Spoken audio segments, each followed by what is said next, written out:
Please go ahead. Thank you. Okay, it hasn't started yet. Okay. Um, a little bit of my background, even though my bio was read already, I started my career as a content writer for an international marketing agency. And so that was where I sort of learned the basics of communicating the content, both internally. Fortunately for me, because I was in school when I started working with this company, fortunately for me, I worked with a very good boss who was really strict. And I mean, in retrospect, I see that as a very good thing because she communicated a lot. She taught us a lot of things.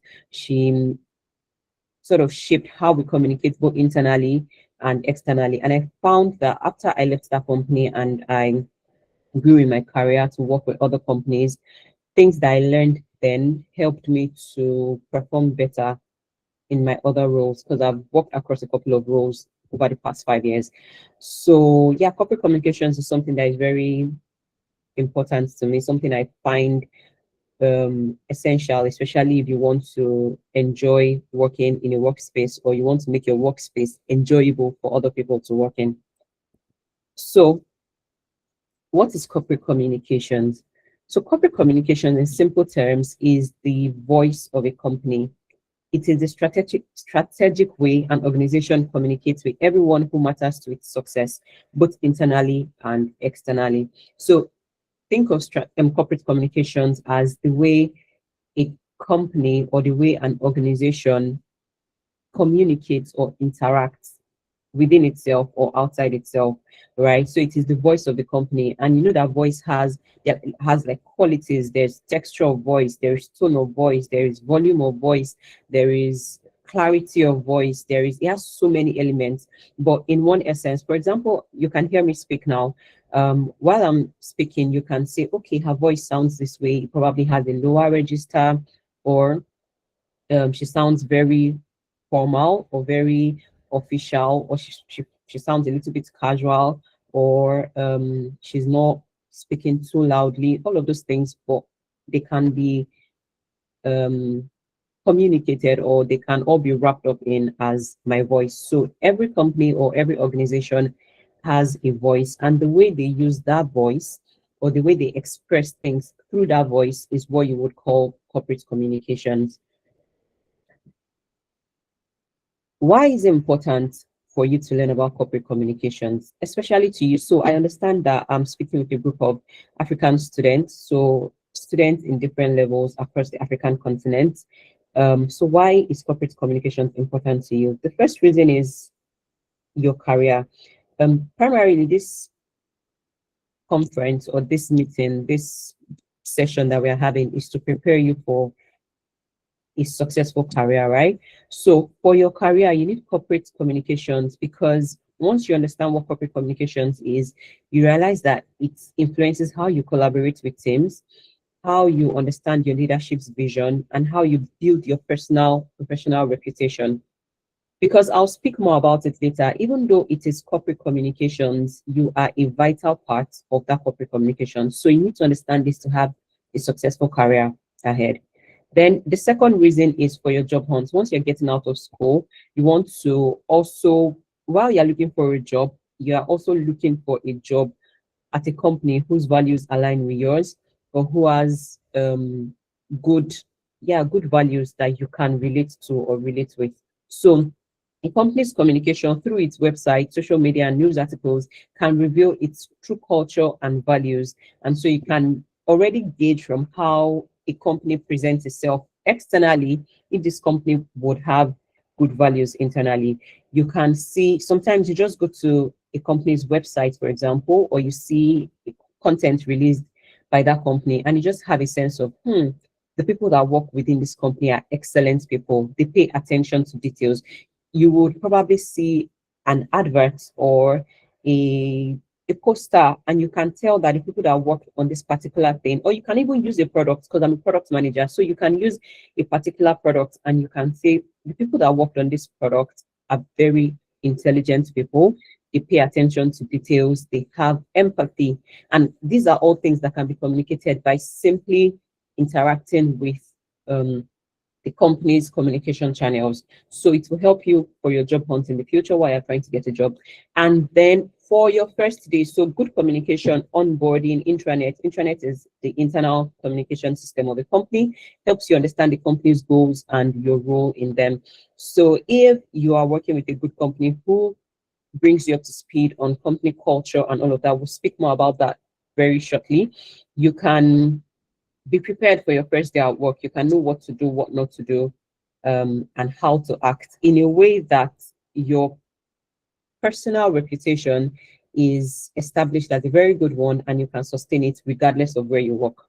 So let's go right into the different types of corporate communication. So when you talk about, the topic is actually corporate awareness and communications. Usually it's termed as just corporate awareness, and it's divided into two. And like I said, here there are two sides of the coin. The first side, if you also remember how I introduced corporate communications, is how the voice that speaks both internally and externally, right? So corporate communication falls into two main categories. You have internal communication, which is the corporate awareness, and then you have external corporate communication. So internal communication, which is the awareness, is how a company or an entity or an organization interacts within itself, how they disseminate information, how they share information, how they consume information within the company. It is not for external use. And then external corporate communication is how they communicate to outside the world, how they communicate the things that they already do internally outside the world. So both of them are essential for healthy, successful, and respected company. So let's talk about corporate awareness, which is internal communication.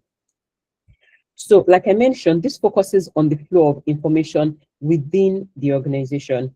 And the goal of this is to ensure that all employees are informed, engaged, and aligned with the company's mission, vision, values, and strategic goals. So, and this is particularly important if you are going into the workspace for the first time, like you're going into the corporate workspace for the first time, or if you eventually want to set up your business, maybe you already have a side business and you want to make it more corporate, you want to put some structure into it. You need to ensure that all your employees or all your team members are informed, they are engaged, they are aligned with your company's mission, vision, and value. So how you communicate that within your company is what.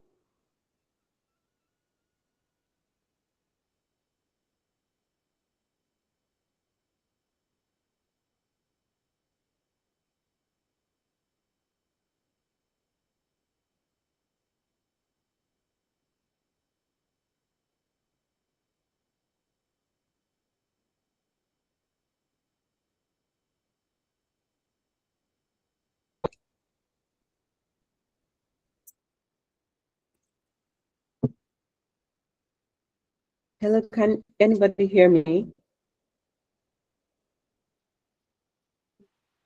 Can hear you now. Hello. Yes. I'm okay. Welcome.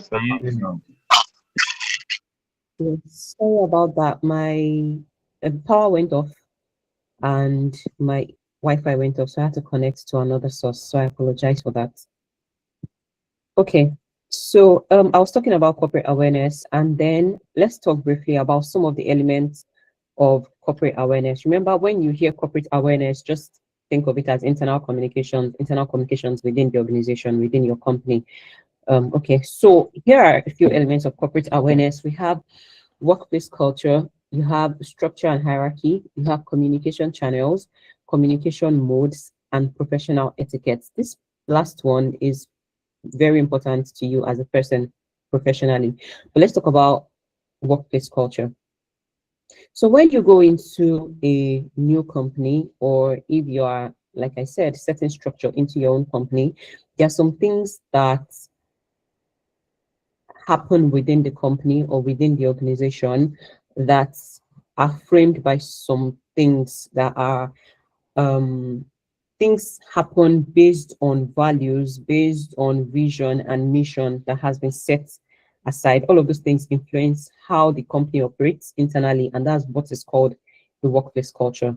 So one of the things is values. So what does the company believe in? Every company, every organization should have values.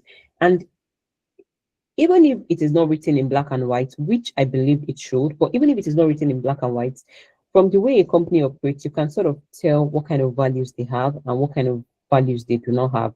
So before you even start talking about how do I communicate these values or how do I communicate properly within my team members, you have to be able to say, okay, these are actually the values that we hold within this company. These are the values that exist within this company. So when whether you're setting up your own company or you're coming into a new company, a new business, this is one of the things you want to see. What are the values that these people hold? So if they hold strong values of teamwork, of innovation, you know that for you to adjust properly or for you to communicate properly with people within this company, you have to extol such values yourself.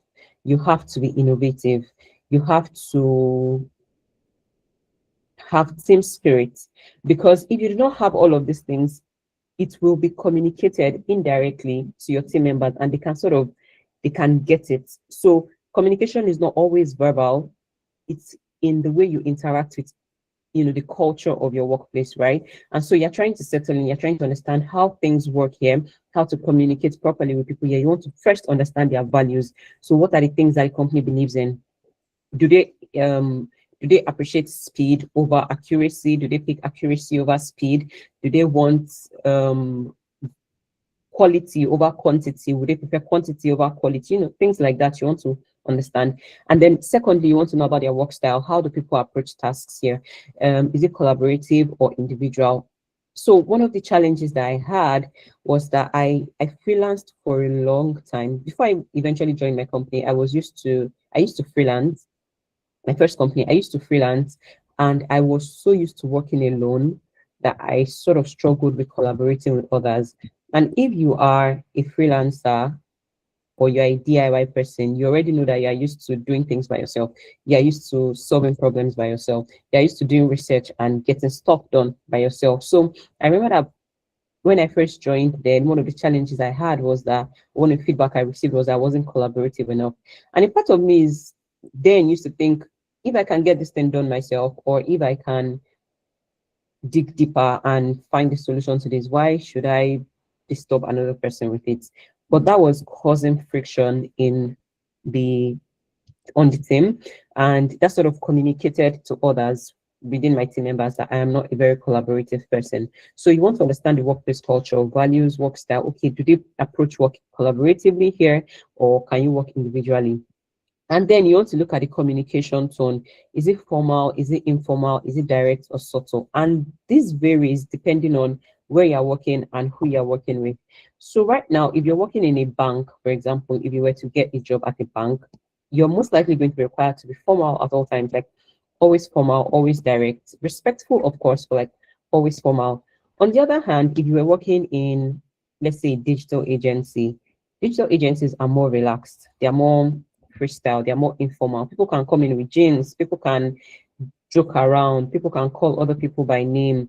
Or if you're working in a startup, everybody jokes around. Everybody plays, probably on Slack. So you want to understand the workplace culture. How do they communicate here? Is it formal? Is it informal? Because if you go to a company where their communication tone is formal, and then you go to the informal, it just puts you as someone that lacks tact, or someone that is rebellious, or somebody that doesn't want to collaborate with others.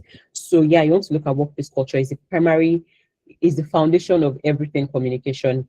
See how that workplace works, or define it if you're the one setting up your business. Highlight your values, your work style, and your communication tone. Next, we'll talk about corporate structure and hierarchy. And this is very important also in internal communication, especially for people who just joined the team. You have to understand who is who in the workplace and get familiar with the hierarchical flow of communication. So just because you're all working together within the same company doesn't mean you have the same level of access to everybody. And even though many CEOs or many founders these days are trying to have like an open door policy and trying to say, oh, you can message me at any point, you can do this, you can do that.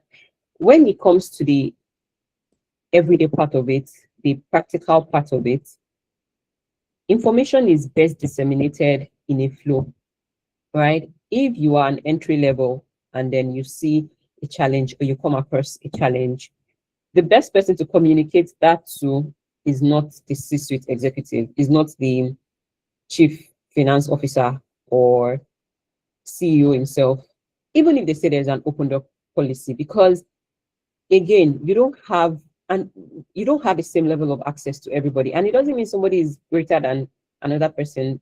Technically, it kind of does. But it just means different people have different things on their plates. And that's why there are a lot of delegations. That's why there are people who are heading teams and heading small units and heading small projects.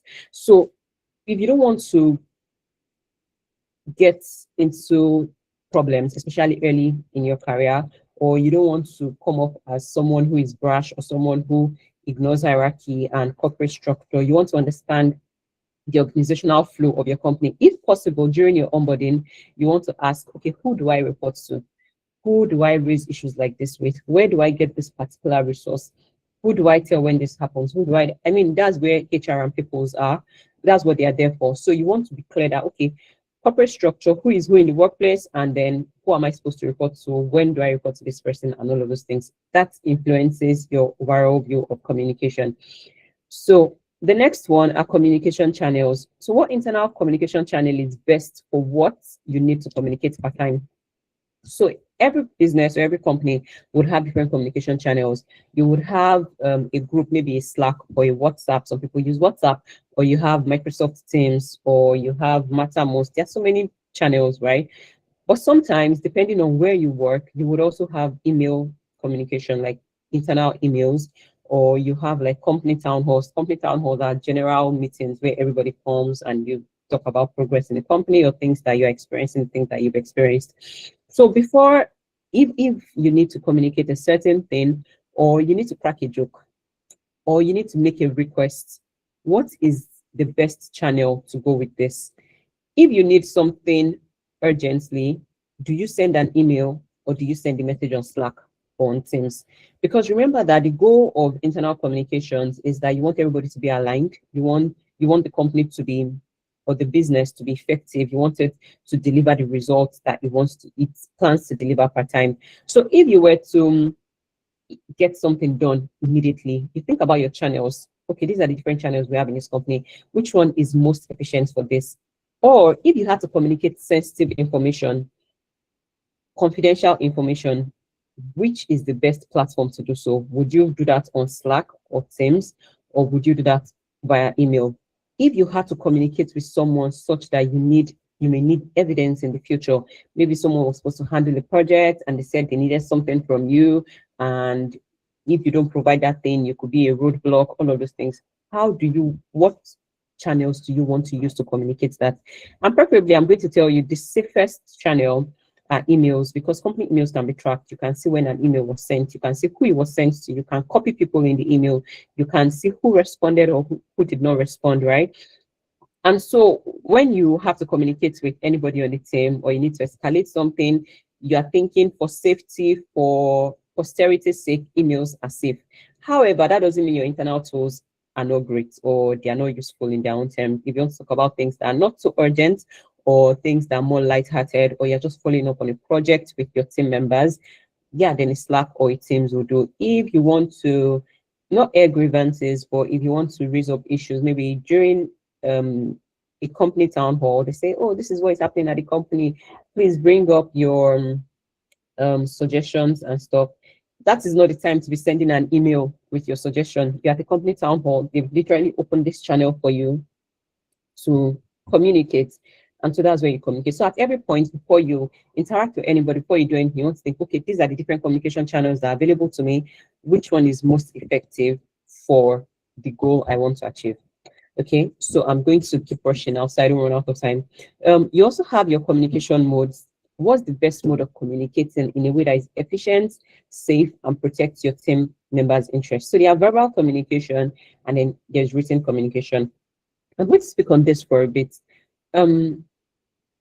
As career professionals, as people who are going into the job market, we have to learn that the way we speak with our close friends, the way we speak with our family is different from the way we speak with people in the workplace. And that's one thing I've noticed quite a lot. And I think it's because when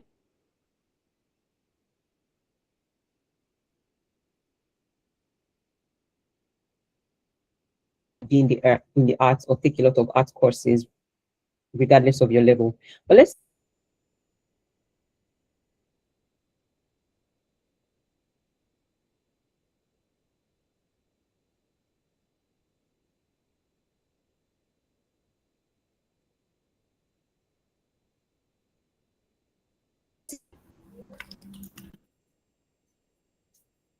Is it just me or I can't hear again? Same here. Okay, I guess. say Okay, Same. it is a network.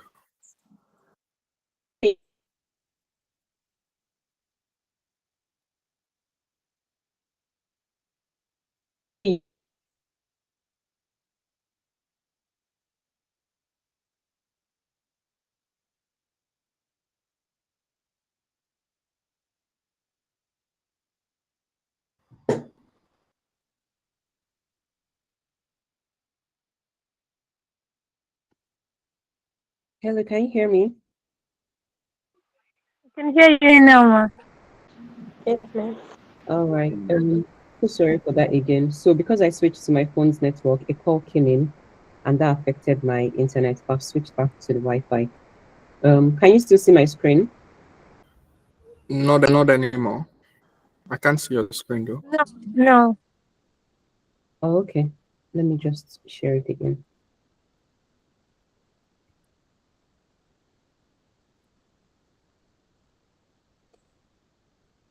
How about now?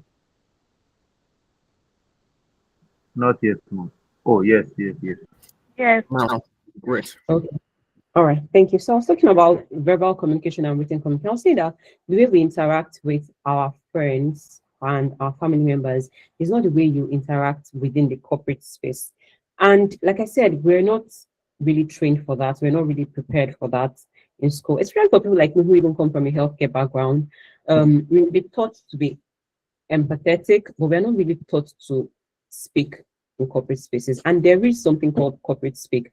And I know some people may talk about it like, oh, it's a bit too superficial or something, something, but it works and it works for a reason. Because people in the workspace come from different backgrounds, they come from different walks of life, which means they cannot understand you as much as like your closest friends, which means they may not understand some of the jokes or the bands or the whatever that you do with your close friends. So when you come into a workspace, especially when it comes to verbal communication, you want to understand that the goal of it is neutrality. So whenever you speak within corporate spaces, you want to try to get a sense of neutrality. You're not too familiar. You're not too verbose either, right? But like you're not too familiar, you're not too casual, you're not too playful because we're not here to play. Now, if you were working in a company that has a semi-formal or a casual communication tone, some of those things may pass. But when you're doing like actual official communication, where you're talking about work or you're discussing things about work, the workplace is not a place for you to be telling someone, oh, are you silly? Or using insults or using terms that could offend a group of people, right? So, but if you know that you are still taking some time to grow in that regard, you don't know how to have serious conversations, you may want to consider written communication. And then while writing, you can, because writing forces us to be somewhat formal. There's something about when you write that just puts your thoughts together in the right place and curbs words that should not have been said, right? So when you're writing things or when you're addressing somebody, you can better communicate what you are saying in a way that nobody gets offended with the right use of words. While you're when you're writing something, it takes more time to think through your sentences than when you're saying something. So let's say a something happened at work and things are bad and everybody's angry and there was a clash. If you were to give a response and you know that if you're going to address this thing verbally, you're probably going to use terms that will get HR involved in this matter. You may want to do it in a written manner, in a written mode, to communicate what you're trying to say without sounding too brash or sounding too, out of pocket, right? That's in one regard where you can choose between verbal and written communication. You can also choose that if you need things documented over time, like almost like I mentioned in the channels, if you need something documented over a period of time. For example, as a product manager, one of my roles is ensuring that our documentation are up to date at every point, because documentation guides how the products are designed and are developed, right? Hence, I'm not going to receive a verbal documentation. I'm not going to receive, or I'm not going to ask my engineers to tell me verbally how they set up something, because I can forget, because it is not information I have to store in my memory. It is information that has to be written somewhere such that we can easily retrieve it when we need it to be retrieved in the future. I'm not going to ask you or maybe you want to make an official request, and it's not a small request of, hey, please can you help me look into this? It's an official request of, oh, I need this, and these are the resources I need. That is not the time to be verbal about it, because people can forget, people can lie, people can say you didn't tell them. And it may sound funny, but these are some of the things you see in the workspace. People can lie, and you don't want to, do things that will put you in a tight spot. In that regard, then you can use written communication. I'm saying there are different communication modes, but essentially you want to protect yourself, you want to protect your team members' interests, and you want to be neutral about it. The workspace is not, I know a lot of politics happen within the workplace, but if workplace is not where you want to be fighting dirty or choosing sides or playing politics, you really don't want to be known as that person.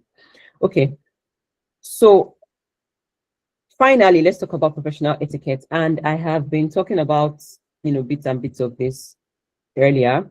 So participating in corporate awareness, which is internal communications, should reflect in your attitude towards work. Remember that I said communication is not just verbal, it's not just written, it's also in your attitude to work, it's also in how you present yourself. For example, punctuality.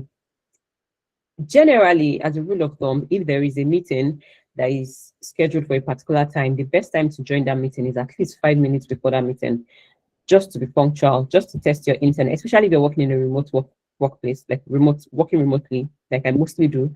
You have to join meetings earlier.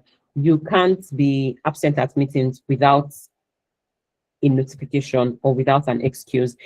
If you're supposed to join a meeting for 12:30, and let's say by 11:30 or so, you realize that, okay, you may not be able to make this meeting.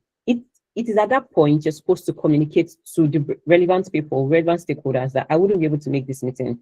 It is not when it is 12:30 that you're now sending a message to the group that, oh, sorry, oh, I cannot make it. In fact, sending a message to the group can sometimes be irresponsible, because yes, they're sending a message to the group, but there's proactivity in communication that says that, okay, people are depending on you to join this meeting. People are depending on you to deliver on something.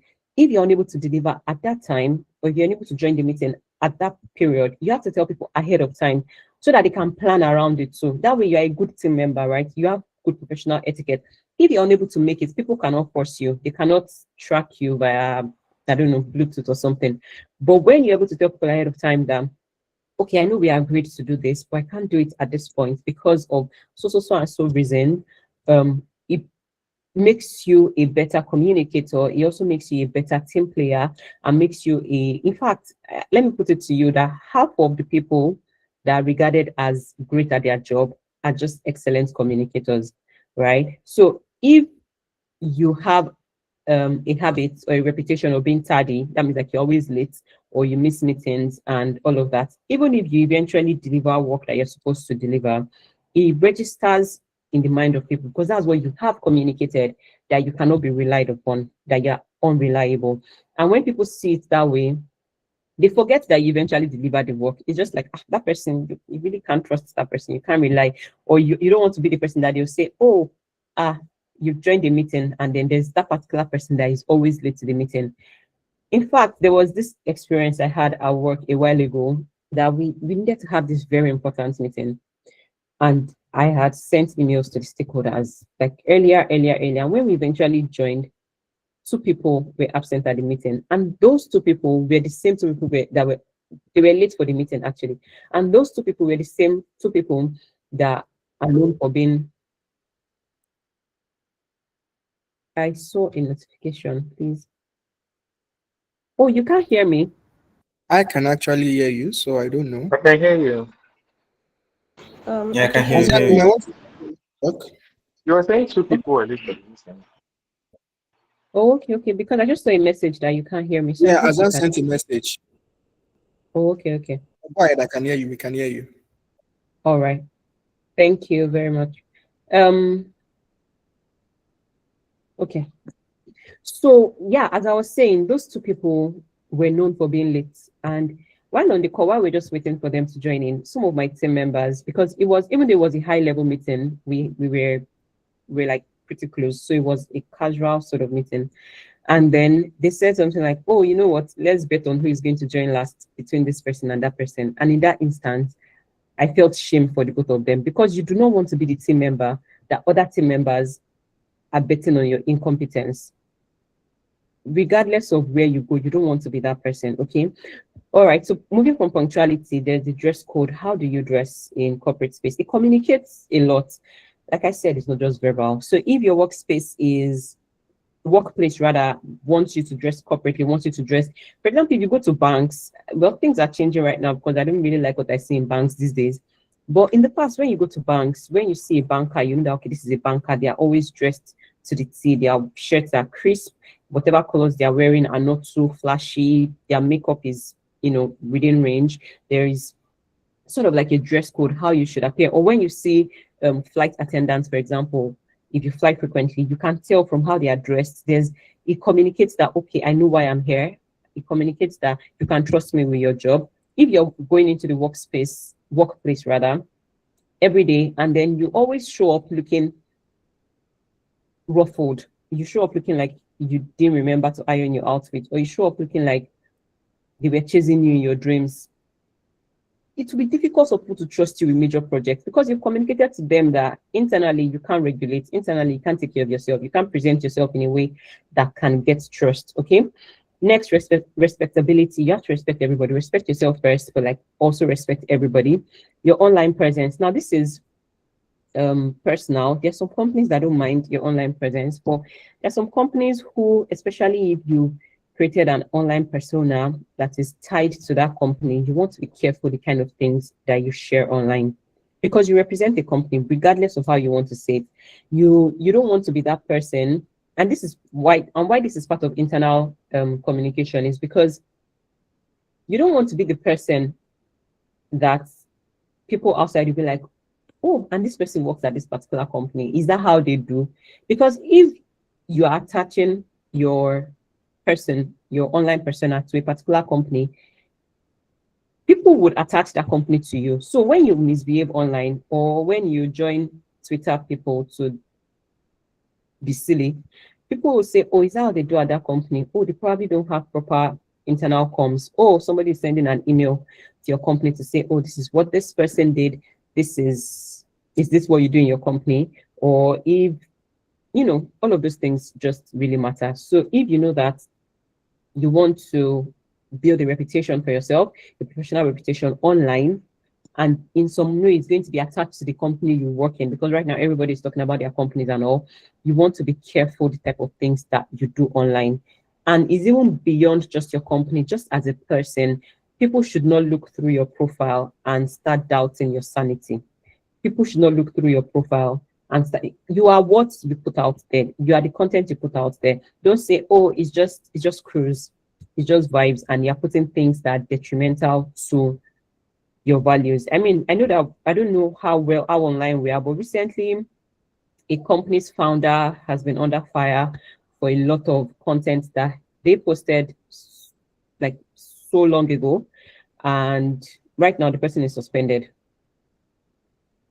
because of things that he posted. And it's never like they posted things about work. It's just things that cast shadows on your personality, on your integrity as a person. So you really want to be careful about that, because whatever you do outside sort of communicates to people that this is how you guys do things internally. All right. So yeah, just a rundown for internal communication. I talked about understanding the company culture. I talked about understanding hierarchy, communication modes, communication channels, and then professional etiquette. So if you've noticed, I've not been too specific about say this or do not say this, or do this or do not do this. But when you think about where you're at and you look at all of these elements and you sort of weigh yourself against all of these elements, it should influence how you communicate things with your team members internally, with your peers, with your superiors, with your subordinates, because you're thinking this is the culture we have. This is the etiquette I'm supposed to uphold, right? This is what we're supposed to do. This is what we're not supposed to do. This is how we're supposed to appear. This is not how we're supposed to appear. And that influences communication in-house. If you are a team lead and you know that you need to get things done, how do you communicate this to your team? What mode of communication? Should it be in writing? Should you have a call for this? Should you send it via email? Should you put it in the group chats? You know, all of those things. So I hope that all of these elements can guide your communication in-house if you're working internally with your team members, but you're trying to set up proper internal communication structure. So quickly, let's run through corporate communications. I believe I have like 10 minutes left or less. How many minutes do I have left, please? We can still do 10 to 15. So while we take questions so that we can just finish up. Don't worry, go ahead. All right, thank you very much. So let's talk about corporate communication, which is external communication. And this focuses on the flow of information to the outside world. Remember that corporate awareness is internal. Corporate communication, actual corporate communication, is how you flow, how information flows to the outside world. And the goal for this is to build, to maintain, and protect the positive corporate reputation and brand identity among all outside audiences. So people may not know everything that is happening internally, but when you communicate stuff outside, people can develop a perception of what your brand is, of what your business is, of what your company is about. So external corporate communication ensures that whatever reputation, whatever perception rather people are having of you builds into a good reputation for your company. For example, if we talk about, let me see, please tell me your favorite business or favorite company or favorite product in the chat, please. Anybody?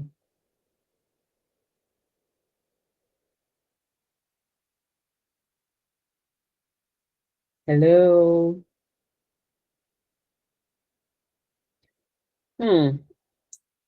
Carrywise. Okay, thank you very much. What do you like about Carrywise?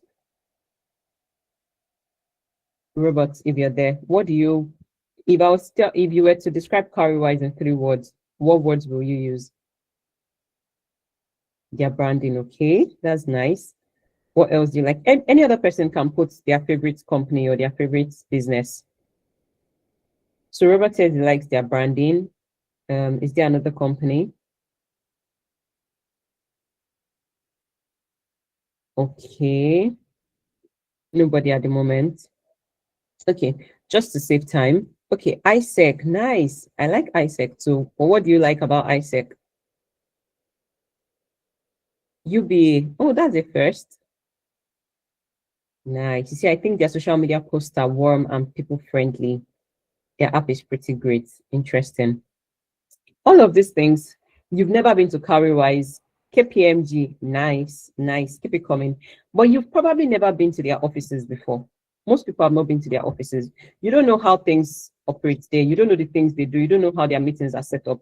But based on their content that they've posted and their marketing and their campaigns, all of these things, you have a perception of what the business does. You have a perception of who they are. You can either rate them on a 10 or you rate them on a 0, right? And that's because their corporate communications is excellent. There are people that are dedicated to this to ensure that when people see your business name or they see your company name, whatever they perceive is a good thing.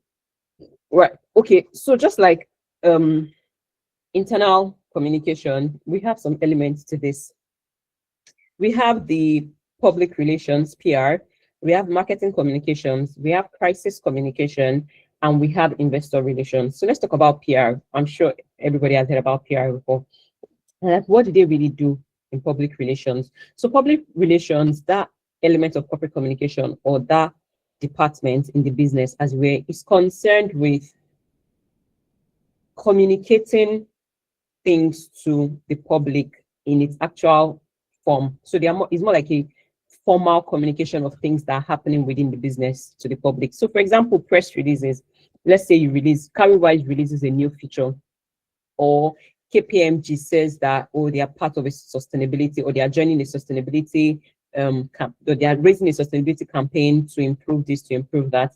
Those are core formal things that are happening within the business that is being communicated to the public. It's like saying, oh, this is a good thing we are doing, such that when people watch it or when people see it, they have a good feeling like, oh, this is a good company, right? That is what you do in PR. Or you are releasing a new feature and wanting people to know about it, to talk about it.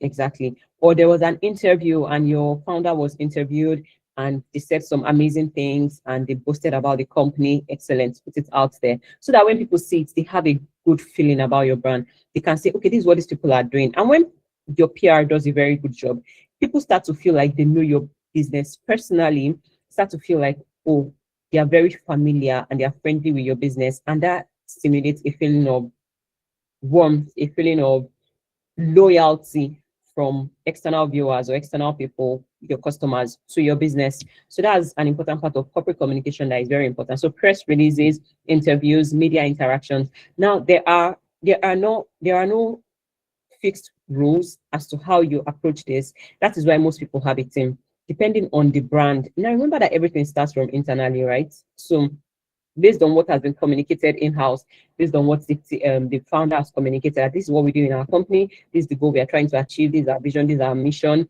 this is what we want to put out to the public. So based on what has been communicated internally, the PR team of the company will then say, okay, this is how we disseminate this information to the public. If most of our users are on TikTok, we disseminate that information on TikTok. If most of our users only read emails, then we do press releases through newsletters. If most of our viewers are probably on LinkedIn, maybe we do like a LinkedIn challenge or something around that region. So basically, through PR, companies communicate the good parts of their business to the public. The next are marketing communications, and this everybody knows. You see an ad every day, you see a social media post. Basically, marketing communication is more directed towards promoting products or services. So every business, maybe not every organization is profit driven, but every business should be, and they have like products and service and offerings, all of those things. So whatever it is you are selling, you need a marketing communication specialist to market it properly. And this is while press releases or while PR general can be more formal, can try to have like a sense of neutrality. Marketing communication is not really like that. It is, this is why we are the best. This is why you should choose us. This is what you should do. This is what you get if you choose us. Get 10% off. Do this, do that. Join this campaign. Join this trend. All of this. It is more direct. It is towards achieving a goal. So in PR, there might not be a goal in sight except to improve the brand image. So when I say there might not be a goal, it might like in terms of like product buying or conversions. For PR, it might just be to maintain a good brand image, right? So that's why you have press releases and interviews. But for marketing communication, you have KPI.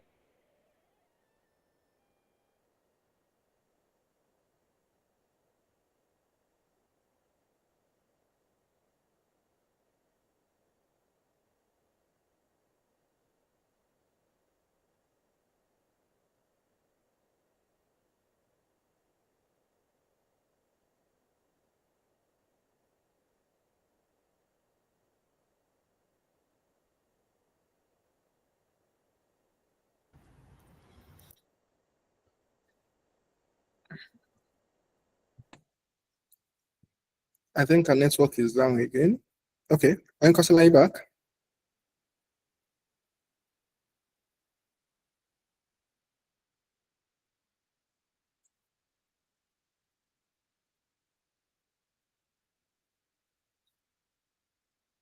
Okay, let's just give her a moment. I'm sure probably she will connect back. But while she's trying to connect, can you just drop probably one or two things in the group chat or a comment section rather that I'm really stood out for you? I think number one for me is that people can lie in the workspace. I don't know where that part. People can lie. If you have not seen lie in the office space, you don't know about it.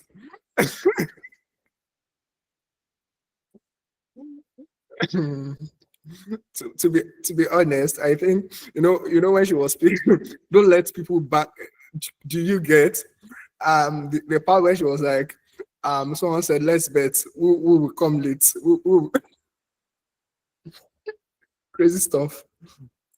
So I think it's really been an amazing session and really insightful, really, really, really. And the fact that she's really kind of breaking things down, helping you see where you can come in and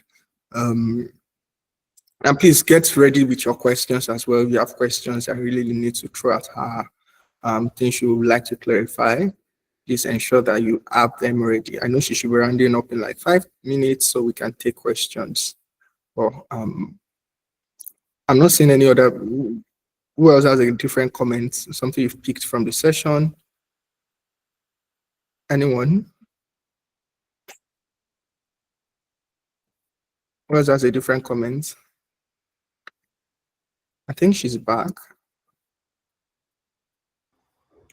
Yes, I am. I'm so sorry. Usually our power is more stable and I can rely on it. But right now they're playing with the power and it's playing with my internet. So I'm really sorry about that. No problem at all. All right. So I actually have just 2 or more slides to go. So let me just quickly run through that before my network goes off again. Okay. Yes. Yes, I already spoke about marketing communications. Can you still see my screen? No. Okay. All right. And then second to the last part of corporate communication is investor relations. And this is communication with your shareholders, financial analysts, and financial community regarding performance and strategy. So if you can have internal stakeholder communications, but if you're trying to raise money, for example, as your business, you have to communicate with shareholders. You have to communicate with financial analysts because they want to audit your firm. You have to communicate with the financial community regarding your performance and strategy. I say, oh, this is what we have done. This is what we can do. This is our performance. This is how we plan to do what we plan to do. Please come and give us money. We are begging for money. you know, that's a part of external communication that is also very important. So the final one, which is also an important part of external communication, is crisis communication. When things go wrong, because things will always go wrong, the crisis communication team has to swoop in to conduct a systematic crisis management plan to help regain customers' trust and loyalty. When things have gone wrong, for example, the example I made earlier about a popular tech startup founder being found in a terrible situation, the PR team is currently deliberating on how they are going to effectively communicate to their customers that, oh, we don't have a hand in this thing and our company is still good for you. You can still trust us. We do not tolerate things like this, tolerate things like that. Do you understand? So this is an important part. And there are people that are actually trained. So there is a series of training that goes on to handle situations like this. Crisis communication. When things go bad, it has to be people to communicate, to rephrase what has happened in such a way that people do not lose total trust in your company.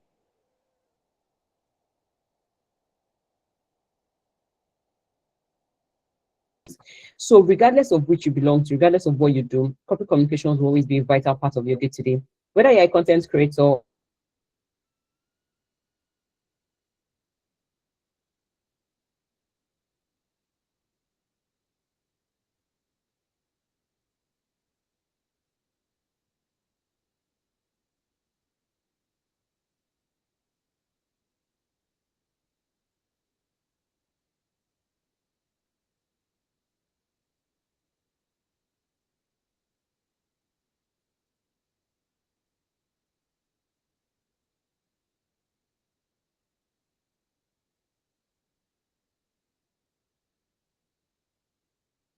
or you're into HR?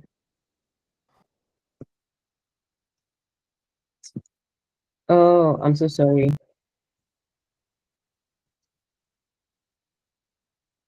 Can you still hear me? Oof, Yes. so sorry. Okay. So, like I was saying, whether you're a content creator, whether you're in HR, whether you're a project manager, or you're a product manager, or you're in finance, or you're in design, you're always going to need to communicate with people internally and communicate externally. So the type of communication you do may differ depending on your role, but there has to be communication. So some people is external people they will be communicating with. Some people is just internal communication. But regardless of what it is, you have to learn how to communicate properly. And I hope that in like 40, 45 minutes, I've been able to give like a run through of the structure of corporate communications, and it can help with your experiences. So finally, what are your key takeaways? One, communication is a strategy. It's not just about talking. It's a planned vital business function. It's a vital business function that builds and protects your company, whether internally or externally. You have to have a structure with a good strategy to say, this is how we communicate internally, this is how we communicate externally, right? Corporate communication also defines culture. So remember how I said corporate communication is the voice of the company, and how I said the culture of the workplace defines how communication happens. Essentially, this is it. So how a company communicates is its culture. So if you're going for a job interview, you want to watch for it. What tone do they use? What questions do they ask? How do they interact with you? And then finally, you are a part of it as an employee, you're an ambassador of the company. How you communicate, even internally, matters. So as long as you're within a company, you're part of the company's corporate communications, right? So you can't escape it. You can't say, oh, I don't do PR, so I don't have to improve my communication. How about your team members that you work with? What is their perception of you, right? You cannot say, oh, I don't do marketing communication, so I don't really need to learn about communication. Meanwhile, your team members are saying that you come late to work every time. Or your team members are saying, oh, you cannot tell Oyinko anything, no, she's going to catch fire. Or, oh, you cannot ask Oyinko to do something, she's not going to deliver.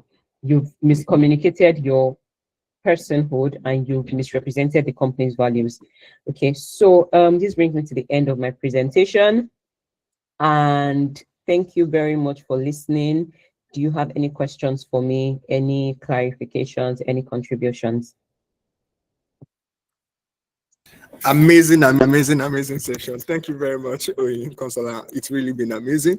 And while your network was away, can you hear I'm me? so sorry. Yeah, I can hear you. While your network was away, I was sharing how one of the things that stood out for me was people can lie. Oh, people can lie. So, and it's something I call that you need to work with evidence. So from your email trail, you have probably you copied the person's line manager, your own line manager is in copy. So it's in black and white. So at any point in time, nobody can. So, but it's really interesting, and I see this really take a major place in career advancement, especially now with the way social media is really instrumental in our growth, irrespective of whatever you're doing as a company. Things that people naturally would never use social media for before, now everybody's using social media for it, because that's where your market is largely in. That's where you're going to connect with more people, and the way you present these things really do matter a lot. And even for us as individuals, probably you want to land a job, you want to get a role, there's a way, just like you mentioned, there's a way you want your recruiters to perceive you, there's a perception you want people to have of you, especially when it comes to relations between the organization you work with, the organizations you represent. This really goes a long way, because personally I work in partnerships and business development as a person. So I know how crazy it can be, how one, in the early stages for me learning the ropes, I can't send a mail out without my line manager first reviewing it to be sure that it's in tandem with what the organization really represents, and ensure that we are communicating properly. But I think now I'm doing a better job. So thank you very much once again, Oyinkansola. We really appreciate this session. And I must say, I love your slide. Very simple, straight to the point, and you can easily follow through. So I was just following through, and I really love the presentation. Thank you very much. So moving straight up, questions. How do we go about it? I believe everybody should be able to signify to speak. That's one of the things you have to learn from here. So if you have questions, can you signify by raising up your hand or virtual hand, anyone? So let's start from there. Any questions? Or you probably something stood out for you that you really want to, point out. So let's have it. Let's have it. Okay, we have Raphael first. Thank you, Raphael. I can see your hand. Who else? Okay, Raphael, please go ahead. All right. Good afternoon, everyone. Thank you so much, Mrs. Oyinkansola. It was a really amazing session. I really took down a lot of notes. My question is, as someone, I'm currently an undergrad and I'm a student leader in a couple of organizations. And as someone that is trying to inculcate in the early stages of young future leaders and professionals in the clubs that I currently lead, how it's important to be able to communicate and reach out to senior executives or your leaders in a very structured and wonderful way. How are we able to implement these structures? Because I mean, corporate communication, like you've emphasized, is really important in every organization or club or society. So speaking from the implementation part, how would I be able to, what do you advise to be able to sell people or students that are in these clubs that I handle to be able to follow the structures that we'll be able to put in place? Okay. If I hear you correctly, you're saying, how do you cultivate a good culture of proper communication with your team members? Exactly. Okay. So there are different ways to go about it. First, as a leader, you have to lead by example. So if you pick the type of or the portion of it that you want to address, do you want to address the kind of words that they use? Do you want to address the different channels that they have that they communicate through? Do you want to address the different modes? For example, if you want to address the different channels, you can start by using those channels yourself. If you want them to use emails to communicate important things, you can start by sending them an email regarding that particular thing so that they then will respond to that email, right? Or if they come to you to tell you, oh, XYZ, say something like, okay, I hear you and I will get started on this. However, I would appreciate if you could follow this up by email. That way I can track it better. And you can put some incentives. You can say things like, if this thing is better shared via email, you are most likely going to get a quicker response if you send it via email, because I read my emails every morning and I respond to my emails. If you send it to me on WhatsApp or you send a call, I am going to forget. But if you send it via email, I'm going to respond as quickly as possible. There's that one. Then if you're trying to address maybe the kind of words that they use, you may need to do a series of trainings and a series of like sensitization on it. So when you're having your town hall, when you're having general meeting with everybody, you want to highlight it that we are preparing for the future. This is how they speak, or this is how they communicate, where we are going to. We are great leaders. This is where we are going to. We want to be better equipped. We want to know these things right now. We want to be 10 times ahead of people who don't know it. So let's start practicing it now. So make it like a simple task. There are a lot of communication tasks that you can check on YouTube on communicating properly, speaking properly. Some of them are even gamified, where they say there are some games where you say a sentence and the next person has to say another sentence starting with the last word that was used. You can make it fun, but it's something that you want to practice over time. You can't expect change to happen overnight. It could take a couple of weeks or months, but just continue to reiterate that this is the importance of this. And when you're able to tie proper communication to career advancement, when you can give them a line that, okay, if you can communicate this properly, your career would advance exponentially. This way, people are more likely to they align. So you can have like small traits that, oh, this person, and the third thing, like I wanted to say, is that you can have rewards, like small rewards or small traits. When people do the right thing as a leader, give rewards, give a shout out. Oh, this person did this. I really appreciate it. We are building a good culture. We are doing this. We are doing that. If it's something that is more informal, you can even share sweets. Something as simple as sweets. You might think, oh, it's just stick sweets or something. Just give it to say, oh, great job, you've done this. So that's positive reinforcement, and other people can catch up on that. Okay, so first, lead by example. Secondly, you have to continue to sensitize and train on it. And third, you want to give like positive reinforcement. Was I able to answer your question? All right. Thank you so much. Detailedly. Thank you so much. All right. I'm glad to hear that. Let me see. Are there other questions? Yes, I think Chidima, your hand was up. Then we can take questions from the group chat. By the way, I don't even want to take this question from the group chat. Azan, please, you would unmute your mic and read your question. Adeleke Sodiq, you would unmute your mic and read your question. That's why we are here. I don't think anybody should be afraid of speaking. So Chidima, please go ahead. Then after Chidima, we can okay. Chidima, your hand is down. Abigail, please go ahead. Okay. Good afternoon, Mar, and thank you No, for the my hands are up. presentation. Well, actually, my question is that anywhere we find ourselves in an organization or a formal setting, we must first be able to know their values, whether Yes. it's teamwork, communication, and so on. So, for example, what if I found myself in a in a meeting settings for a particular organization, and I'm being asked a question spontaneously? How am I going to respond to that question without critically knowing their values and the key thing they are looking for when being asked question? And yeah, that's my first question. And my second question is that for leadership roles, there are some roles I want to take, but then there are some restrictions to it. Most of it is age restrictions and all that. So how am I going to be able to balance this? Will I, or should I continue voluntary till I attain that age, or I should just move on and look for other subordinate choices? Yeah, that's my question. Thank you. Okay. Thank you very much. Okay, so the first question is, if you just joined and they're asking you questions spontaneously and you're not aware of their culture and all of those things at the moment, how do you respond?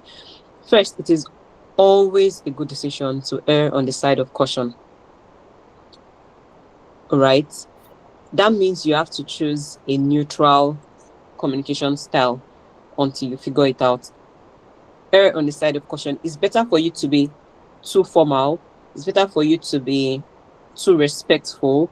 It's better for you to be too right than for you to, miss it. So while you're trying to figure out, their culture and their values, all of those things, if you're asked a question, the first thing is to give a neutral response as much as possible. A neutral response that is not right, they're not just neutral, right? The second thing you can do is really say, can I get back to you on that?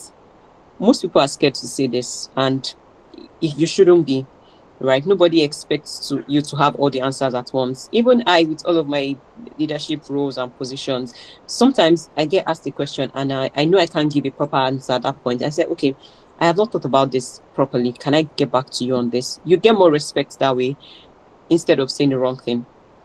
Okay, so if you know that you absolutely cannot give a proper response, just tell them you get back to them later. And if they say, oh, how later? Tell them. And they say, oh, what do you mean later or how later? Tell them, okay, within the next 1 hour or before the next meeting. Or you can even ask, how soon do you actually need this information from me? And when they tell you, you tell them, okay, I'll get it to you by that time. At least that buys you enough time to do some research and look up a neutral response.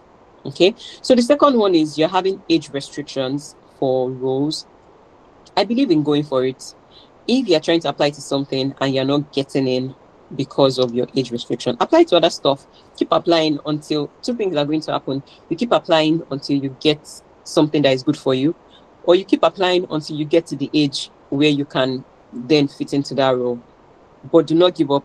Best case scenario actually is that when you keep applying, you get something that is suited for you, even with the age restrictions. So just keep applying. Don't stay in one place. Just keep going. Okay, I hope I was able to answer your questions. Yes, ma'am. Thank you so much. Okay. Thank you very much. Chidima, can we have you now? All right, thank you. Goodness, thank you so much, Oyinkansola. That was a very nice section. My question is this: what if your boss struggles with communication at the workplace? What do you do? Okay. Your boss struggles with communication. Yeah. you cannot you cannot afford to struggle with communication, and this is where emotional intelligence comes in. Part of communication is being able to understand where that person is coming from and being able to respond, not react, being able to respond in a way that reduces friction and in a way that prevents fallout. For example, if your boss is someone that is always shouting, that is Yes. always, or using words that are not proper, first you want to not shout back. Try to understand why the person is having those reactions. Is it because they are frustrated? Is it because they feel like they are running out of time? Is it because they feel like you're not delivering as you should deliver? Is it because you are not communicating the challenges you're experiencing? Most times, in my experience, when there are some bosses that do not communicate properly or are always shouting, it's probably because they don't like the quality of the work or the work was sent in later than usual. So one thing you can do is that number one, try to get your work done before the deadline, before the required deadline, and then run it by them privately and say, this is a work in progress. This is what we are doing in progress. What do you think? Essentially, you want to give feedback on the work you are doing before they have to ask for it. That way, it seems like they are in your process and they are more, it seems like, oh, you're working faster than they expect you to work, and they are more inclined to be calmer to respond to you. That's the first one. Secondly, is that when they give you a task or when they ask you to do something, you can ask in specifics what they need you to do. In specifics, you can say something like, okay, what would a success, or what would success look like for this task that you're giving me to do, so that you can work in line. And they say, oh, create a content calendar. You can ask them, okay, for how many days, what type of content are you looking at? Or you can do the initial work of drafting what's on your mind and then share it with them and say, is this aligned with what you're looking forward to? Before they ask, or before they come to ask for it. So when you tell them, is this aligned with what you're looking forward to? Does this look like what you want me to do? Does it look like what you're asking me to do? In these ways, you can sort of reduce their tendency to shout or reduce their reactiveness, right? I think those are the two things you can do, because you can't scold your boss, as you were. You can't tell your boss, oh, stop shouting at me. You can, but in the setting that you're at, it can be interpreted in a wrong way. So what you can do is try to prevent the shouting and try to do things such that even when you don't deliver as you should, because you've carried them along in the process, they are more likely to take responsibility for that task instead of, dumping everything on you. All right. Thank you so much, Oyinkansola. That was really helpful. You're welcome. Thank you. Thank you. I think something that really stood out for me is the part of carrying them along in the process. So, when you deliver on time, they feel like you have it at heart and not them chasing you for the task. That was really, really helpful. Okay. So, Azan, now I'm not reading your question. So, you've written it out. You read it for us. Hello, Azan. Azan, over to you.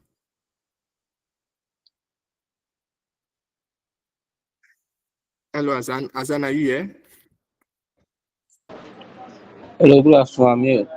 Okay. Hello, good Right. afternoon. So I said, I'm as a student, how do I practice corporate communication? As a student, Yes, ma'am. okay.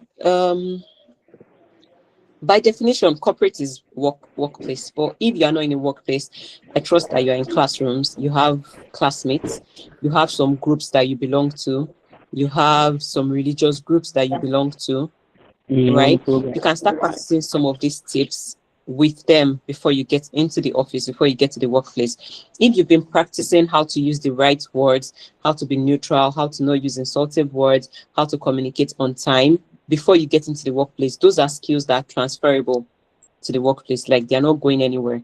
They don't disappear once you get to the workspace. So in your religious gatherings, for example, when you have meetings and you have to give your opinion on something, how do you communicate that opinion? If you have to express displeasure about something, even in your class, how do you express that displeasure? You can either act like other people and shout and scatter things and just do things anyhow, or you can do the proper thing by asking for a chance to speak and then communicating that this is the challenge I have realized, this is how I think we can solve it, or these are the options, or I'd like to ask if there are things in line for this resolution, all of the things. So you don't have to be in the office or in the workplace to practice effective communication. You can start practicing within your classrooms, within your religious groups, and other, groups that you belong to. All right. Thank you, I've answered my question. Thank you. All right. Great. Thank you very much, Oyinkansola. So one more question. Sadiq, are you here? Good afternoon. Good Good afternoon. afternoon. Mr. Oyinkansola, thank you for having us this afternoon. My question is that I'm personally someone who value doing my work alone. I always find it productivity. And what about in a setting whereby I see that they value teamwork and collaboration? How can I adjust since that will not affect my productivity since I'm someone that value working alone rather than in a team? So how can I adjust to the situation? Okay, that's a very good question, actually. In my experience, what I have done is that if you're working in a team, there are things like group meetings and stand-up calls, all of those things that you have to attend. First off, ensure you do not miss those meetings. Ensure you join those meetings and you are fully involved in those meetings. You are fully participating in those meetings. When you're fully participating in those meetings, ensure that as the meeting is ending, everybody is leaving the meeting with a list of their to-dos, things that they need to do, and things that you are depending on other people for. Now, for the things that you're depending on other people for, because if you like to work alone, like I like to do, I don't like my work time being disturbed. So for things that you are working with other people for that you have already outlined from that meeting, sync with that person and say this particular thing that we need to work on together, which is probably just one task or two tasks, what time will be good to work on it together? Because personally, after this meeting, when I'm done with stand up by like 10 o'clock, from 10 till 2, I block it out to work by myself on my tasks. However, if I have things that I depend on other people for I can with them to work with, I can tell them, okay, should we sync on this by 3 or should we sync on this by 4? Now, the sacrifice on your end is that for that 2 to 4 p.m. ish, you're going to have to shed off the individual side of you and work with that person on it. But remember that you want to prioritize the things because you know that during earlier in the day you get more productive work done, right? So you want to prioritize the things that you find most productive. That's if you're working alone, like you prefer working as an individual and you get more value from it. So set out time in the morning when nobody can access you. Say from this time to this time, I'm not, accessible. However, from this particular time to this particular time, we should work together and meet those demands. Like do not miss calls, do not miss those meetings, all of those things. So at the end of the day, or in like a few days when you're having a roundup meeting, that person will be able to say, oh, I worked with you on this, or I worked with, your name is, I think, Sadiq. I worked with Sadiq on this, I and Sadiq did this, I and Sadiq did that. And once your team lead hears, I and Sadiq did this, I worked with Sadiq on this. Even if each meeting was just 15 minutes, 15 minutes, 15 minutes each, you have created time to collaborate with people on the essentials while you reserve most of the time for yourself to do the things that you like to do alone. Do you understand?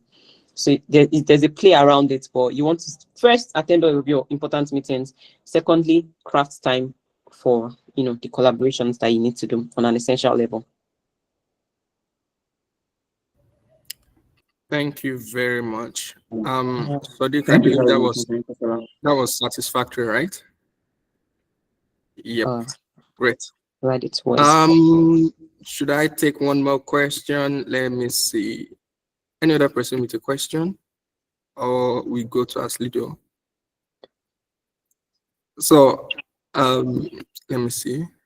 Trying to see the group chat. Okay, I think we don't have any other question for now. So, Please, you mind sharing your slide with us? Okay, no problem. I'll do that. I'll Yes, send it to possible. the email. Yeah, thank you very much. So, Oyinkansola, thank you very, very much for Thank taking you out too for time having on a me. Saturday.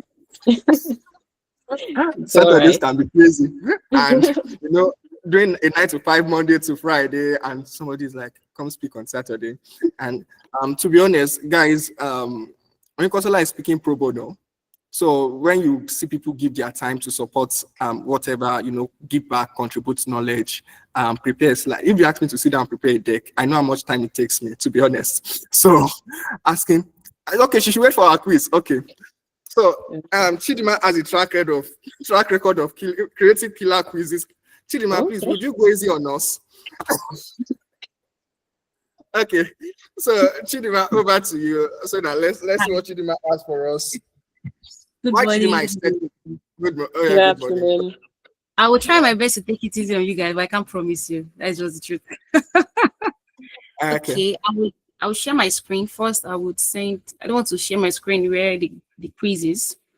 So let me Okay. open the quiz first, start it, then I can share my screen. Okay.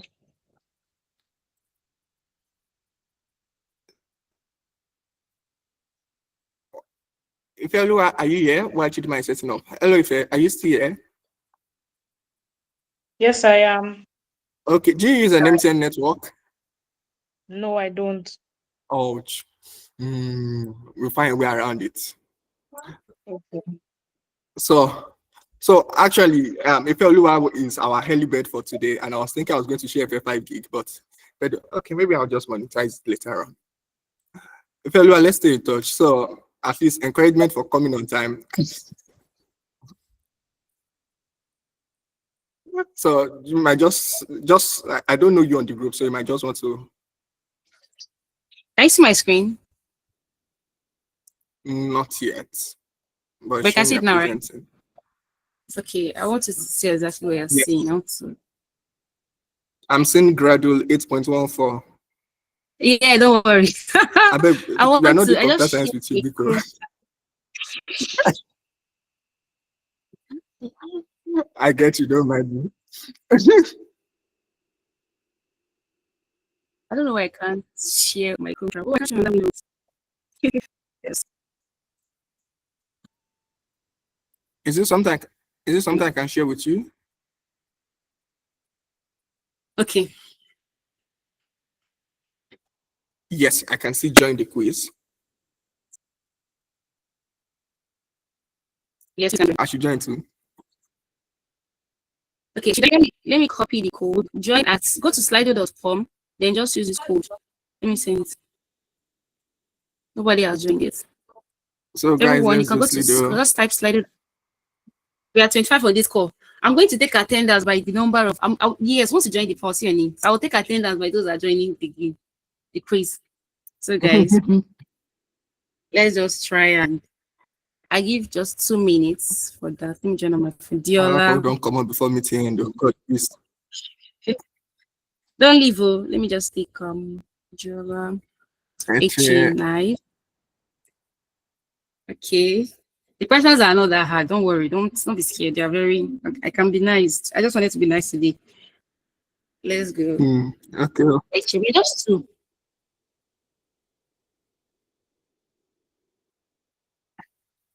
Okay, I think this. Read 1. Read 1. Okay. Yeah. Iolua. Okay.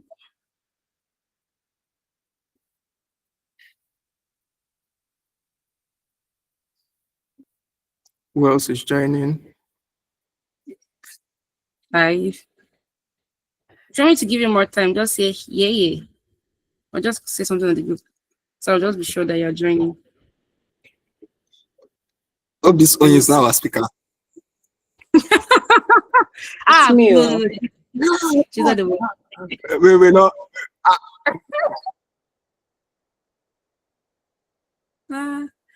Guys, there are only 6. How many persons on this call? Let me just show.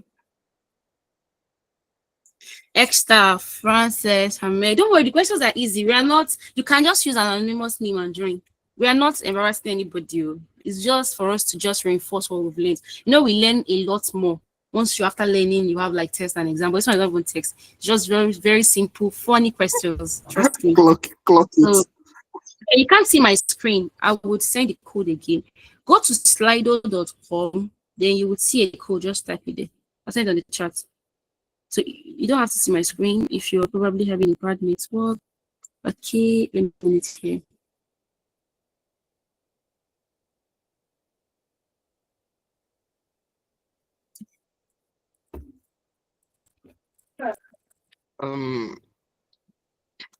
I think we can just start in 2 minutes so that we save time.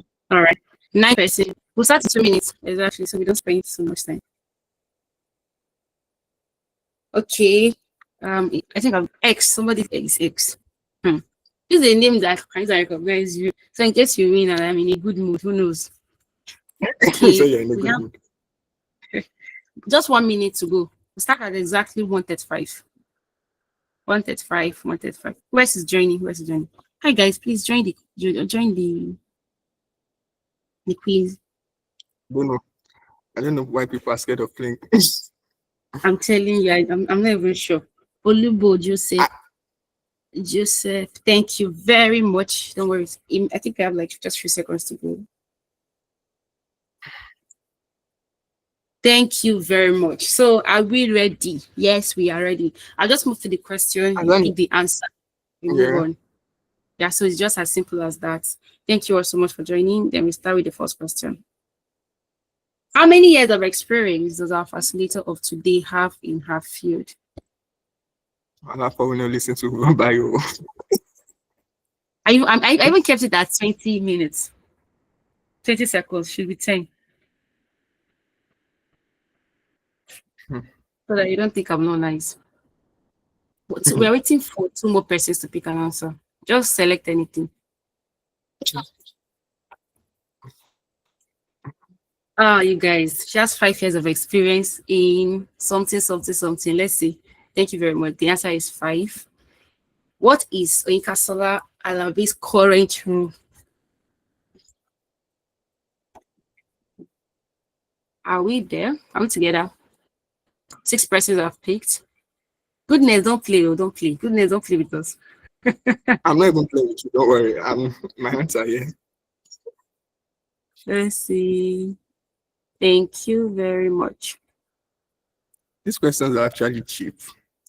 You see, thank you very much. That shows I'm very nice. I know now she's a product manager. She even said it a lot of times that she's a product manager. As a product manager, people that join the call in the middle. Thank you so much. 64% of you guys. Okay, what is defined as the voice of the company? Let's go. Let's go. I should probably go and edit this thing. I change it to 10 seconds. But because I'm nice, let's go. 9%. Okay, 30% have joined now. Thank you. Let's go. We have 11, 5, 5, 4, 4. Yes. Let me see.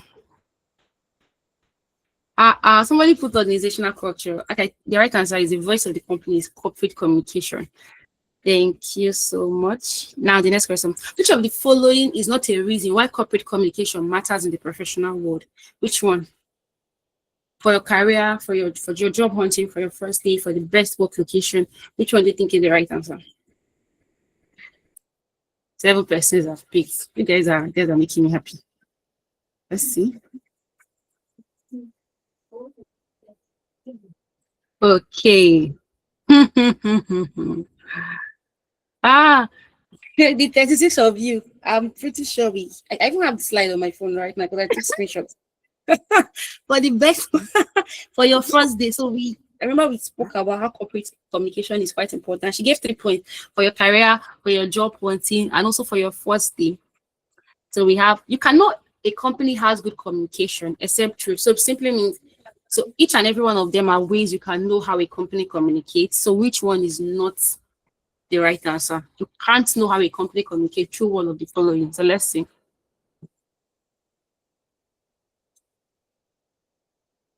14 persons have joined. I'm clapping for you guys. Let's see.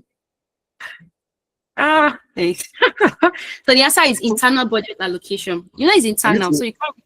Okay, I need to this next find one. the person who is missing it. Who pick social media? You know, you can go to somebody said career wise, yes, and then Consola said something like because you haven't been there, but you can see their branding on social media. Mhm. So let's see. What are the two categories of corporate communication? Internal communication, corporate awareness, and marketing communication. Employee. I think I even made a mistake here, but let's see. I was lost. Same here. Let's see. Don't worry, I'll probably give this as a bonus point. Even me, I have seen the mistake. I was trying to I put was things lost. together. Those that fix that answer, if people are my fans, people are my fans. You see, we are aligned. Just ignore that marketing and change it to what? External. Thank you so much. It's external. Sorry, that was an oversight. Maybe I will remove 1 mark for everybody, but we have 91%. I'm impressed. Internal communication is also called what? Team bonding. It's my workplace. We do a lot of team bonding. They said we should start that we'll have to start going to what did they call it again? I can't remember. But we do a lot of team bonding. Let's see. 14%, 9%. Please make sure you pick an answer. Make sure you pick an answer. Everybody should pick an answer. 1 person to go. 1 person. Where is this 1 person? Wow, why did we fail this though? Even me, I'm trying to get the answer. Why did we fail this? Does anybody want to say anything? Okay, let me just show you again. Right. So remember, we said a lot that internal communication is also like corporate awareness. And the previous question said categories of communication is what? Internal communication. Then in brackets, I had corporate awareness and marketing communication, which was supposed to be external communication. But don't worry, this is just a process of solidifying what we've done. What a company believes in can be called what?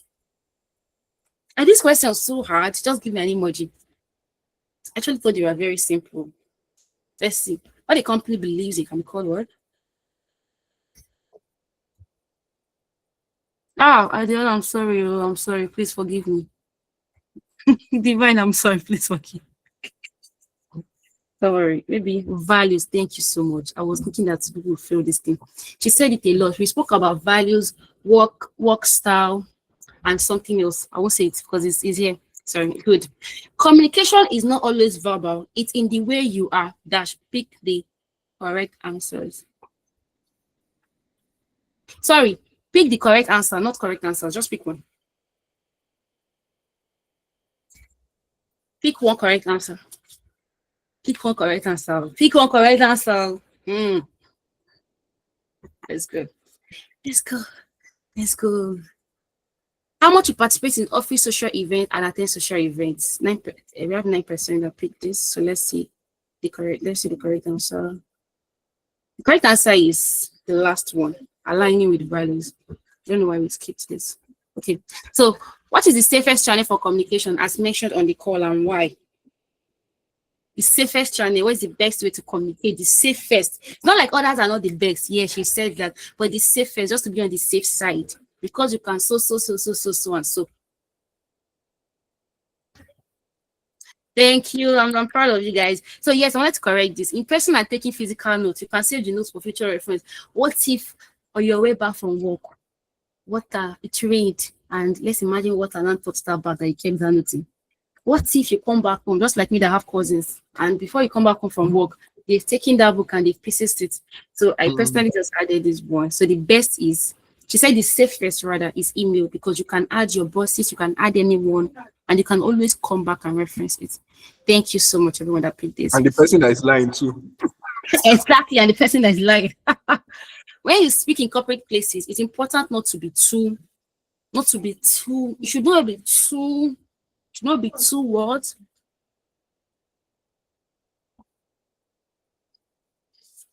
Let's see. I was taught how to speak, how I was trained. Let me see those that were taught the same way. Let's see. Let me see. What is happening here? What is happening here? So fast or slow, always maintain a moderate pace that suits you. What if the pace that suits me is for me to talk like this? How dare you guys? What if that is my own pace? Right? What if that is my own pace? What if the pace that suits me is to say something like, you guys, you are failing. No, what if my place is a harsh place? So most times, most of us are not trained the right way, or we learn something that is actually wrong. She said it a lot. Be formal, not to be too formal or casual. The way you are with your best friends at home, and you should be neutral. Don't fight with anybody. Don't be anybody's two best friends that would make you hate somebody, or just make sure that you are just neutral with everybody. So let me just put that together. Okay, let me. I think I've tried to correct this particular answer that everybody picked. Yes, this is the right answer. Loud or quiet, always speak how you are trained at home. What if you were trained to shout at your boss? Like now that I asked a question, what if you were trained to speak back at people whenever they talk at you? Lecturer that said question. So sorry guys, I think that question was a bit tricky, but I wanted you guys to have a better understanding. If you're struggling with being neutral at the workplace, what should you consider? So to explain this question more, if you're struggling with like being with oral communication, if you're struggling with she explained this earlier, if you're struggling with actually speaking up, what should you consider? What's the best thing that you should consider? Let me see. I don't expect anybody. Thank you. Oh, somebody still picked D. I just explained what being neutral is. Like if you are struggling with actually communicating verbally, that the best communication you can try is what? Written communication, because while writing, you will be able to actually calm down and think through what you are writing rather than when you just speak without actually thinking through. So the answer is written communication. People that are great at their work are always, if you're great at your work, you're always a what? Always what? Always what? Always what? Always what? Always what? Always what? Nobody should feel this one. No. Nobody should feel this one. No. Nobody should feel this one. Nobody should feel this one. Nobody should feel this one. 16 persons are participating in our quiz. I'm grateful. Nobody should feel this one. Nobody. Let's see. Please don't feel this one. Thank you. Clap for yourself. Let me send an emoji. I'm impressed. Thank you very much. I'm happy that nobody chose always the fastest and hard workers. You can be working hard, but you don't know how to communicate while you're working. So communication can be seen in all these, except in the way you dress, your punctuality to meetings, how you respect people, your friends at the office. So the way you communicate can be perceived in all these, except one. So pick that one.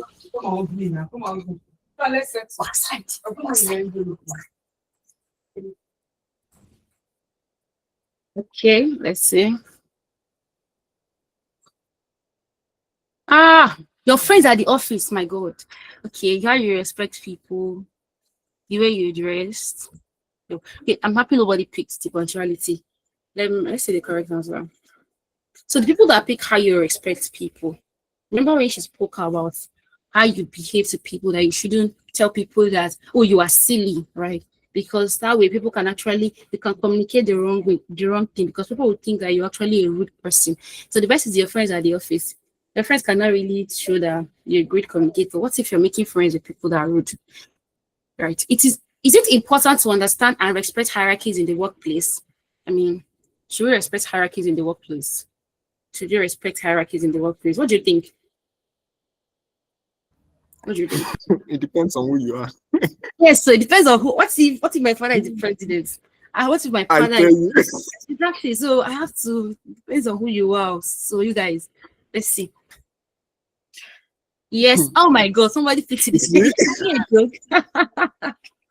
Hi guys. So no matter who you are, she said something quite important that time, and I picked it initially when she said, because at my place of work here where I worked before, we used to say something like, oh, don't worry, there's nothing like hierarchy here. If you need something, make sure they see you directly. Somebody did that though, and it was a big problem. I can remember somebody did that. It was a big problem. So even where I currently work, the CEO would say, if your boss is doing something you don't like, message me, please. They would see that. Be smart.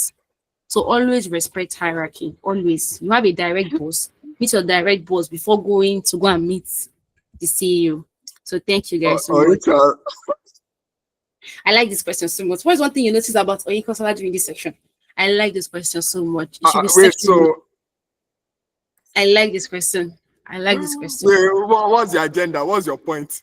I just pick your own answer. Don't worry about my agenda. Let the agenda agenda. Let the agenda agenda. Let the agenda. Let me see. Let me see. Let me see. I want to see. Honestly, I want to see that. Oh, like, do you know one thing I noticed about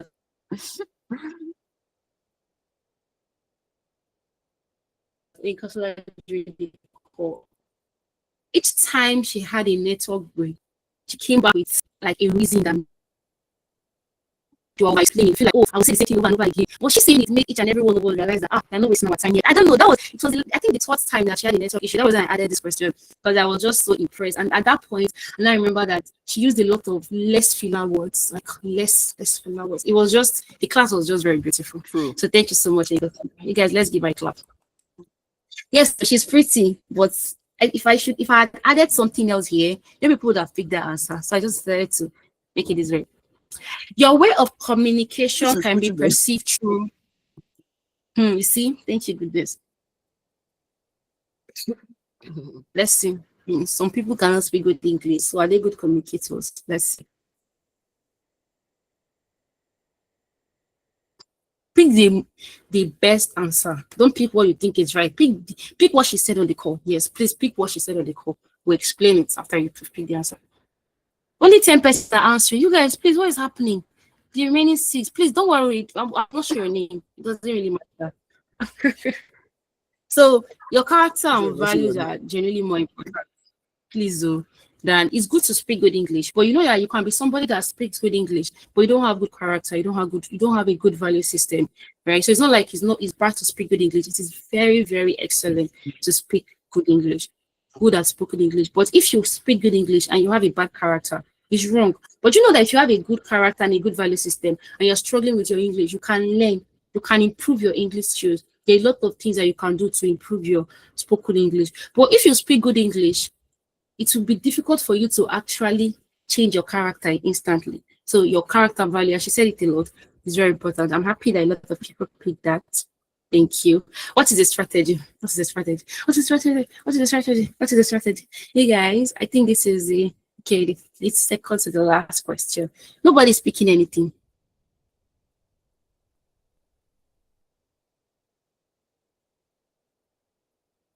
I don't know why you people are not answering the questions again. What happens? Are they too hard? Only 10 persons. The remaining 6, what happened? Okay, 11 now. Let's see.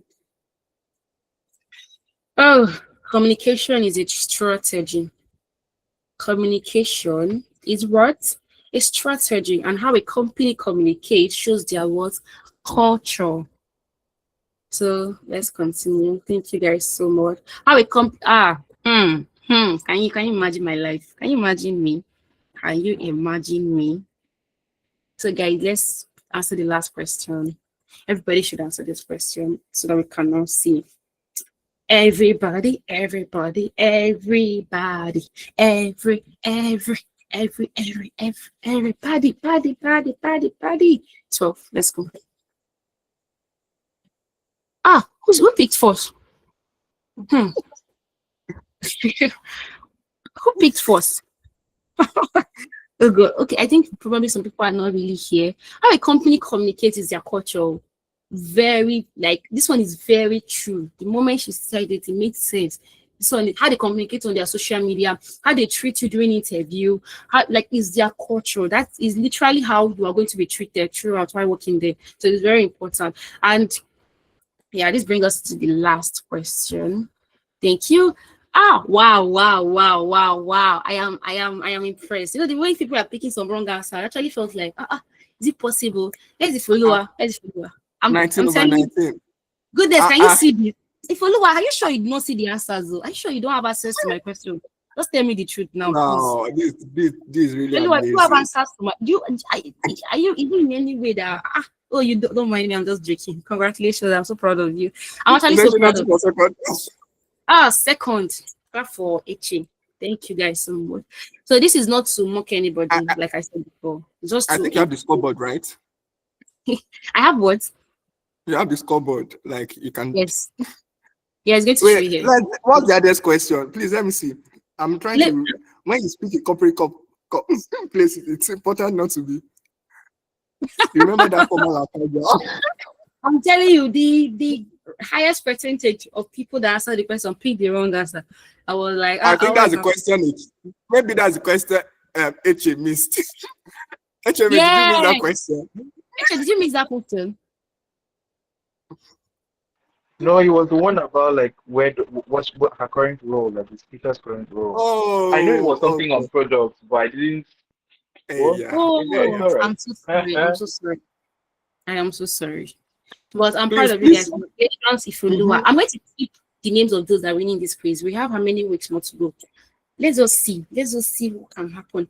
So thank you, goodness, for the opportunity. Thank you, Oyinkansola. We are so privileged to have you here. We are honored and we are thankful. I will hand over to my boss. Your boss, okay? Okay, now. We've been taught how to respect hierarchy. Please, please, please. Please, I have to respect hierarchy. Oh my God. So, how about top 3.5? Which category is that one again? So it's been an amazing time. It's been an amazing time. Can we just say thank you, Oyinkansola, in the chat? Maybe an emoji, just say thank you. You ranked 7th. Don't worry, we will take about 7 is the number of perfection.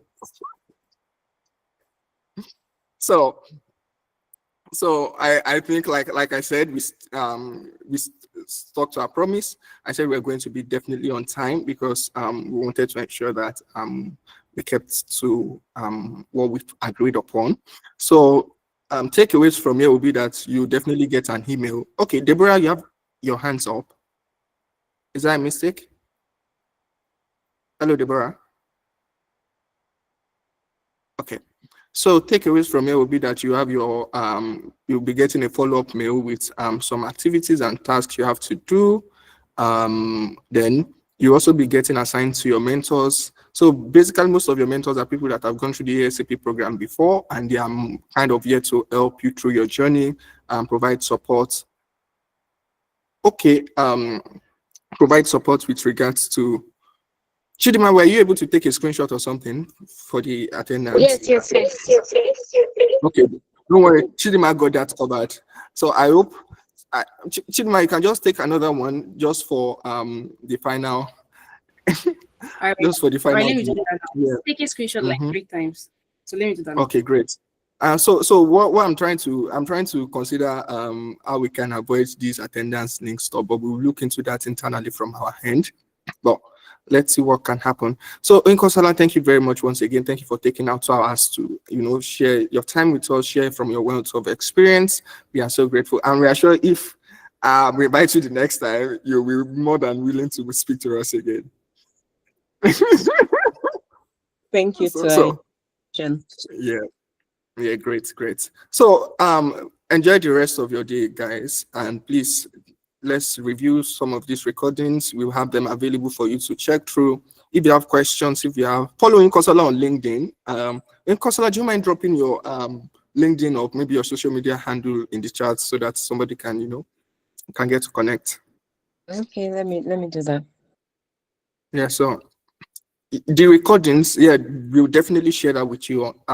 We are just kind of compiling at the moment, but we'll share it with you on the group so you can get that. So while I'm trying to confirm when our next session will be.